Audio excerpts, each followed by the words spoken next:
তিনটি জায়গায় road diversion করা হবে কালকে সকাল 6টা থেকে ঈদের নামাজ শেষ না হওয়া পর্যন্ত।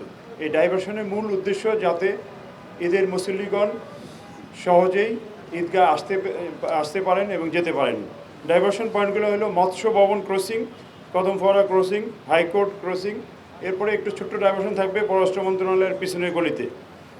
আমরা ডাইভারশন যেহেতু দিব, জনসাধারণের যানবাহন চলাচলের জন্য যে পয়েন্টগুলো খেয়াল রাখতে হবে, শাহবাগ ক্রসিং থেকে মৎস্যভবন ক্রসিং হয়ে গুলিস্তান অভিমুখী যানবাহনগুলো বা গণপরিবহন মৎস্য ভবন ক্রসিংয়ে হতে বামে মোড় নিয়ে কাকরাইল মসজিদ ক্রসিং, রাজমণি ক্রসিং হয়ে গন্তব্যে যাবে।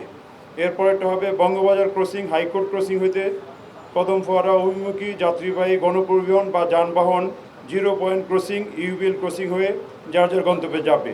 লাস্ট ডাইভারশন হলো গুলিস্তান ক্রসিং, ইউবিএল ক্রসিং হয়ে কদমফোয়ারা ক্রসিং, মৎস্যভবন ক্রসিং অভিমুখী যাত্রীবাহী গণপরিবহন বা ব্যক্তিগত যানবাহন প্রেস ক্লাবের সামনে ইউটার্ন করে নাইটিঙ্গেল ক্রসিং হয়ে যার যার গন্তব্যে যাবে।